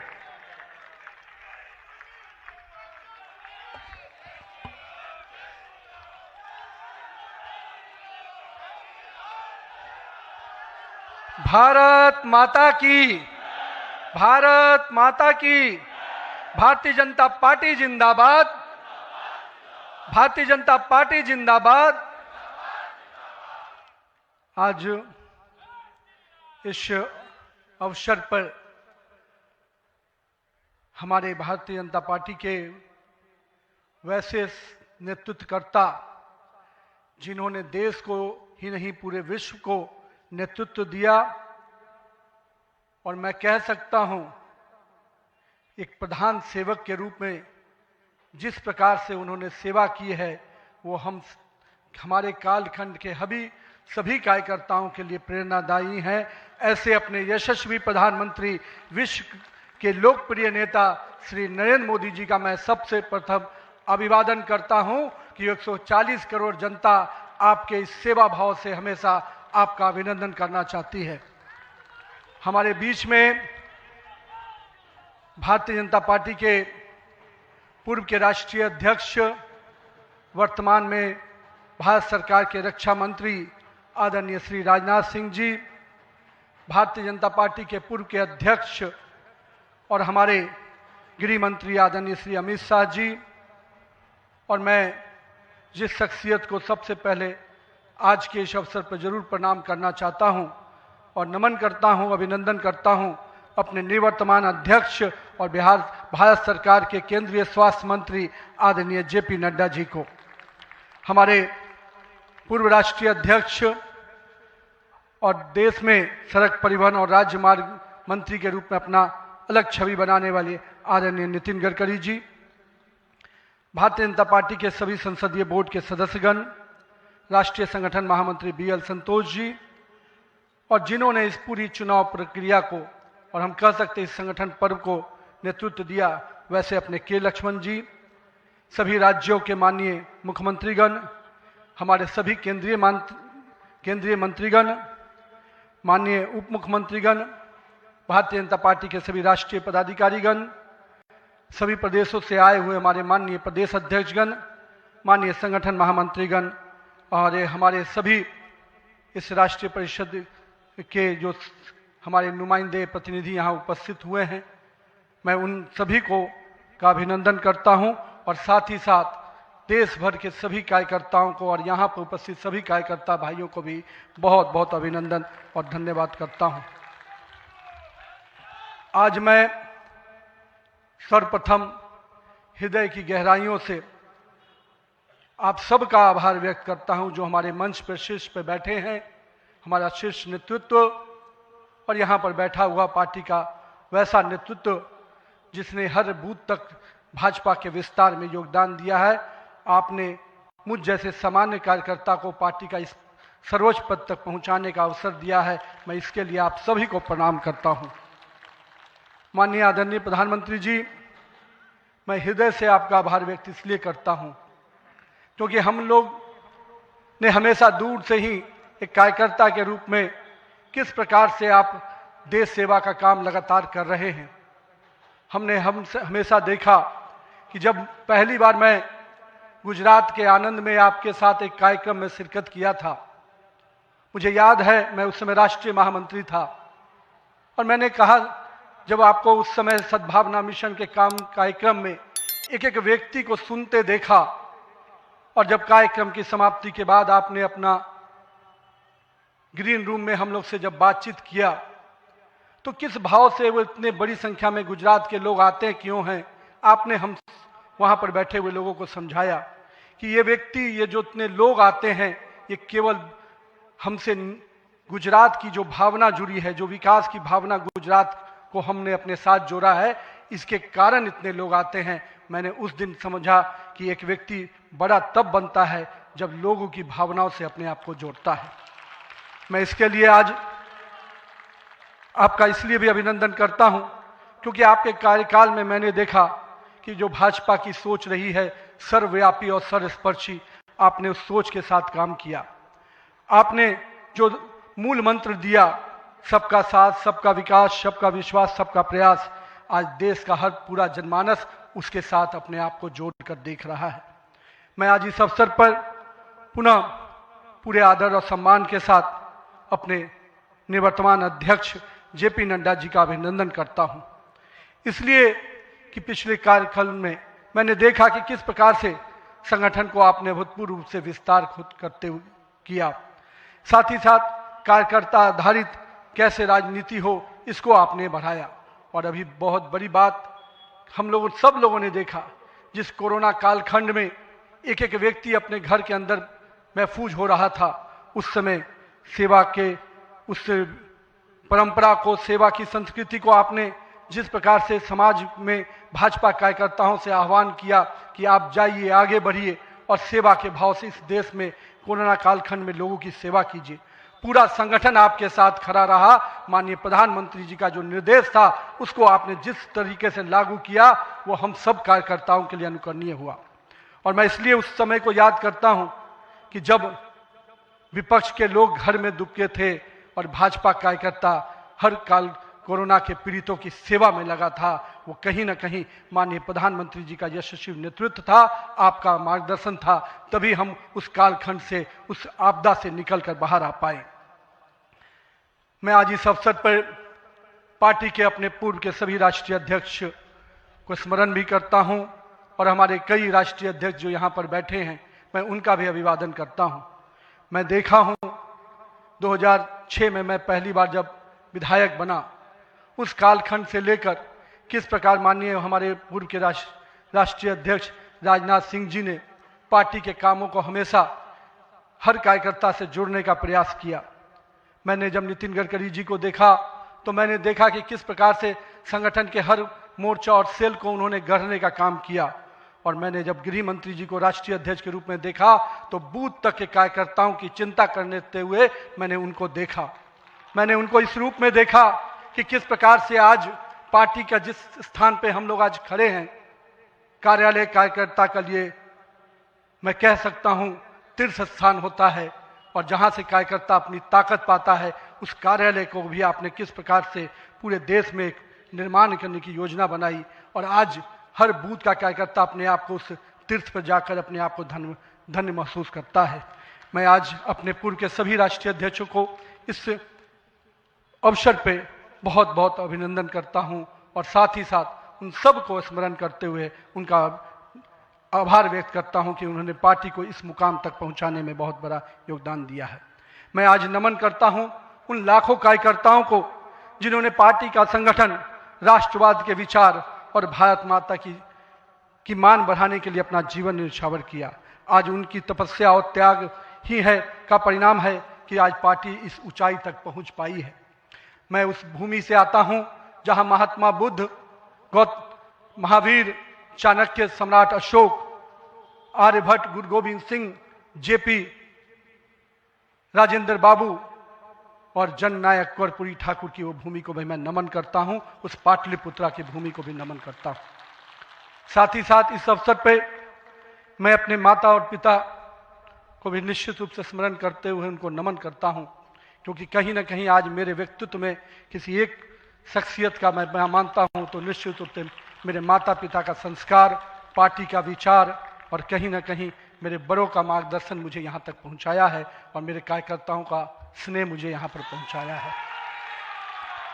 आज के दिन मैं अपने क्षेत्र की जनता को भी प्रणाम करता हूँ, जिसने मुझे एक विधायक के रूप में चुना जरूर, पर संगठन ने मुझे जिस प्रकार से गढ़ने का काम किया, आज मैं इसी कारण से उस जनता के आशीर्वाद और पार्टी के मार्गदर्शन के कारण यहाँ तक पहुँच पाया हूँ।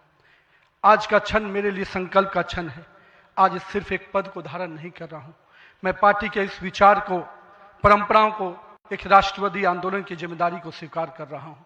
और मैं इस अवसर पर साथ अपने सभी वरिष्ठ कार्यकर्ताओं को भी प्रणाम करता हूँ। साथियों, हम लोगों ने देखा है श्यामा प्रसाद मुखर्जी जी का प्रखर राष्ट्रवाद किस प्रकार से हमारे हर कार्यकर्ताओं के मन में बसा हुआ है। पंडित दीनदयाल जी के उपाध्याय के अंत्योदय और माननीय स्वर्गीय अपने सदैव भारत रत्न अटल बिहारी वाजपेयी जी का सुशासन की राजनीति, आज माननीय प्रधानमंत्री जी उसको आत्मसात करते हुए विकसित भारत की परिकल्पना हम सबके सामने रखी है। और आज 140 करोड़ भारतवासी अपने आप को इस विकसित भारत के सपने के साथ जोड़कर देश को आगे बढ़ाने में लगा है। मैं इसके लिए तहे दिल से माननीय प्रधानमंत्री जी का आभार व्यक्त करता हूँ। अभी माननीय प्रधानमंत्री जी अपने संबोधन में बता रहे थे किस प्रकार से अंत्योदय की योजनाओं को उन्होंने नीचे उतारा है। जल जीवन मिशन ही नहीं, हम महिलाओं को 11 करोड़ शौचालय की योजना को भी याद करना चाहेंगे। किस प्रकार से महिलाओं का सम्मान बढ़ा, 13 करोड़ 4 करोड़ लोगों को पक्के मकान मिले, 42 करोड़ लोगों को आयुष्मान भारत, 56 करोड़ लोगों के जनधन खाते खुले। मुझे आज भी याद है जब जनधन खाता खोलाने की बात हो रही थी तो कई लोग देश में, जब हम भाजपा के लोग इसको आगे बढ़ा रहे थे तो लोग हमारा मजाक उड़ा रहे थे। पर मैं आज भी मानता हूं गरीब के खाते में अगर 1 रुपया दिल्ली से चलता है तो 1 रुपया अगर गरीब के खाते में पहुंच पाता है तो ये कहीं ना कहीं उस जनधन खाते का वरदान के रूप में मैं देखता हूं। मैं आज के दिन माननीय प्रधानमंत्री जी के इस सबके साथ और सबके विकास के इस नारे को फलीभूत होता देख रहा हूं। हम लोगों ने लंबे समय से कुछ नारे को, भाजपा के कार्यकर्ता, हमारे जनसंकाल के कार्यकर्ता लगातार कुछ नारे को गढ़ते थे। रामलल्ला हम आएंगे, मंदिर वहीं बनाएंगे, जहां हुए बलिदान मुखर्जी वो कश्मीर हमारा है, एक देश में 2 विधान 2 प्रधान 2 निशान नहीं चलेगा। साथियों, आज भाजपा के कार्यकर्ताओं ने वो कालखंड देखा जब अयोध्या का भव्य राम मंदिर का मार्ग प्रशस्त हुआ। आज जम्मू कश्मीर की जनता ने 370 धारा से मुक्ति का दौर देखा। आज सांस्कृतिक व राष्ट्रवाद की विचारें और मजबूत हो रही हैं। साथियों, मुझे याद है अब वो समय जब हम लोग आज श्रीनगर के लाल चौक पर तिरंगा लहराते देखते हैं तो गर्व की अनुभूति होती है। हमने वो दौर भी देखा था जब पाकिस्तान के झंडे लहरा रहे थे और दिल्ली की सरकार बैठकर मौन बैठी थी उस समय, क्योंकि वो समय हम लोगों ने युवा मोर्चा के कालखंड में काम करने का जब मौका मिला था तो हमने देखा था उस समय जब माननीय प्रधानमंत्री जी उस कालखंड से 370 को समाप्ति किए तो कहीं ना कहीं पूरे कश्मीर की फिजा बदली है और आज कश्मीर का लाल चौक तिरंगे से लहराया नहाया नजर आता है। ये परिवर्तन हमारे देश में आया है। साथियों, हम भारतीय जनता पार्टी के उस समान राजनीतिक दल नहीं जिसके लिए हम काम करते हैं, हम उस विचार के साथ काम करते हैं जिस विचार से हम राजनीतिक अभिव्यक्ति के साथ साथ उस नारे के साथ काम करते हैं जहां राष्ट्र प्रथम के नारे, नेशन फर्स्ट, पार्टी नेक्स्ट और सेल्फ लास्ट, माननीय प्रधानमंत्री जी ने इस नारे के साथ हम लोग को जोड़ा है, हमारे नेतृत्वकर्ता ने हमें जोड़ा है और हम सब के लिए ये प्राथमिकता होनी चाहिए कि हम राष्ट्र के आगे रखकर ही अपने कामों को आगे बढ़ाएं। साथियों, हम अपने नेतृत्वकर्ता के संघर्ष और बलिदान से सीखने की आवश्यकता है। ये हम वैसे राजनीतिक दल के लोग हैं जहां राजनीतिक सत्ता नहीं साधना है, राजनीतिक भोग नहीं त्याग है, राजनीतिक ऐशो आराम नहीं तपस्या है, राजनीति कोई पदभार नहीं, उत्तरदायित्व है। तो आइए हम सब कार्यकर्ता इस संकल्प के साथ अपने नेतृत्वकर्ता के इस परिश्रम और पुरुषार्थ के साथ अपने आप को जोड़े। मेरे प्रिय कार्यकर्ता साथियों, यदि भाजपा आज विश्व की सबसे बड़ी राजनीतिक दल बनी है तो इसका मुख्य कारण हमारा प्रेरणादायी नेतृत्व है, हमारा विचारधारा है और हमारे लाखों कार्यकर्ताओं का मेहनत है। वो कार्यकर्ता जो बिना फोकस में आए अनवरत काम करता है, वो कार्यकर्ता जो कठिन से कठिन परिस्थिति में भी भारत का ध्वज झुकने नहीं देता है, वो कार्यकर्ता जो सीना ठोक के कहता है तेरा वैभव अमर रहे मां, हम दिन चार रहे न रहे। आइए इस भारत की कल्पना को जो माननीय प्रधानमंत्री नरेंद्र मोदी के नेतृत्व में लगातार हम आगे बढ़ रहे हैं, आज हम भी उस परिकल्पना के साथ अपने आप को जोड़ें।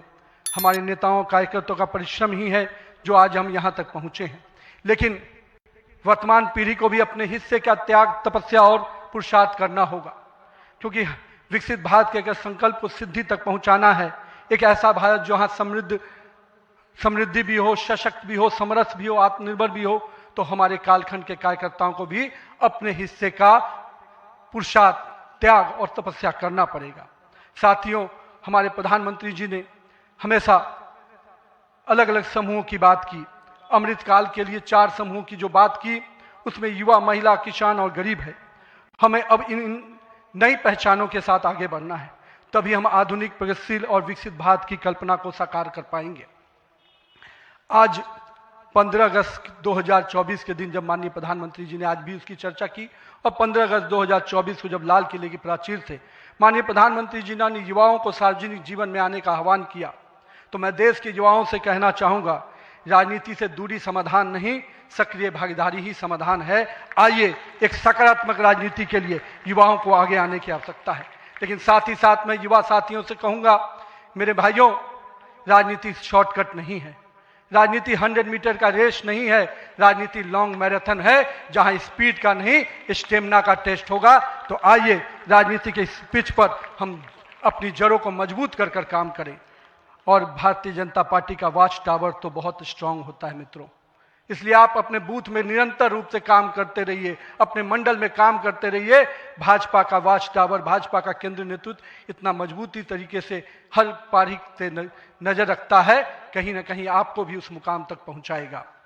साथियों, आज जब भारतीय जनता पार्टी के कार्यकर्ता माननीय प्रधानमंत्री जी अभी हम सबको बता रहे थे कि किस प्रकार से पंचायत से पार्लियामेंट तक का सफर के लिए हर एक कार्यकर्ता लगे, हम आज इस अवसर पर जहां केरल, महाराष्ट्र, गोवा और अरुणाचल प्रदेश के स्थानीय निकायों में हुई शानदार जीत के लिए अपने सभी कार्यकर्ताओं को और उस क्षेत्र की जनता का भी आभार व्यक्त करते हैं। लेकिन मित्रों, अगर पंचायत से पार्लियामेंट का सफर तय करना है और लगातार हर जगह पर भारतीय जनता पार्टी का परचम लहराना है, तो हमको अपने समय के लिए पूरा मेहनत और परिश्रम की पराकाष्ठा करनी होगी।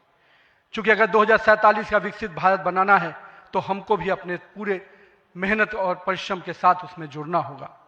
साथियों, हाल में हमने देखा किस प्रकार से तमिलनाडु के एक पहाड़ी के पवित्र कार्तिकेय दीपम को रोकने का प्रयास विपक्षी दलों के द्वारा किया गया।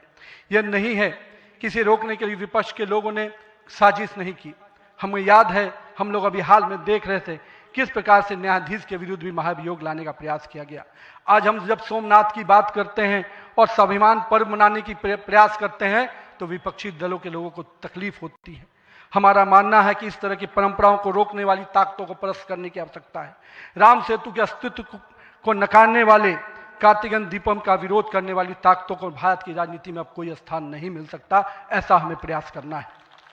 साथियों, अगले कुछ महीने में तमिलनाडु, असम, बंगाल, केरल और पुडुचेरी में चुनाव होने जा रहा है और वहां की डेमोग्राफी की पूरी चर्चा हो रही है। किस प्रकार से बदले हुए डेमोग्राफी में वहां चीजें बदल रही हैं और हमारे लिए अपने आप में एक चुनौती है। लेकिन हम पूरी तरह से आश्वस्त हैं कि भाजपा का कार्यकर्ता अपने संघर्ष और परिश्रम के बल पर इन 5 राज्यों में सशक्त भाजपा का नेतृत्व प्रदान करने जाएगा।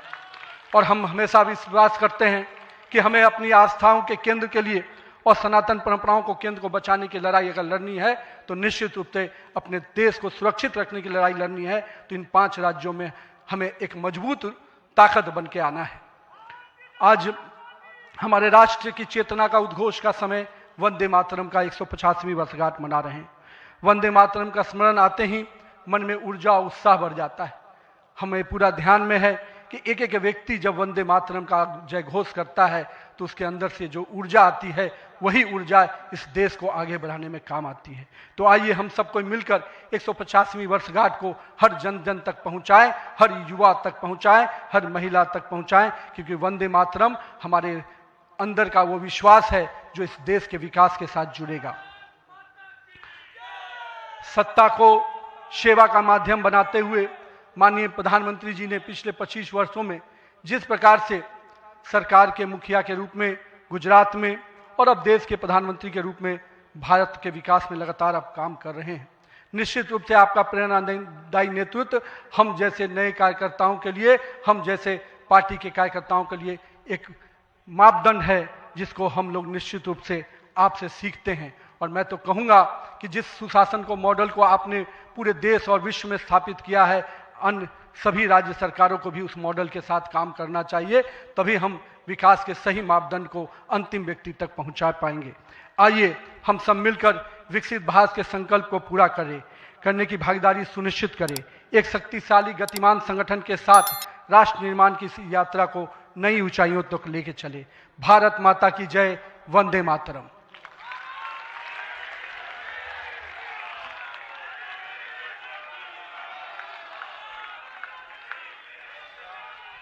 बहुत बहुत धन्यवाद आदरणीय नितिन नवीन जी।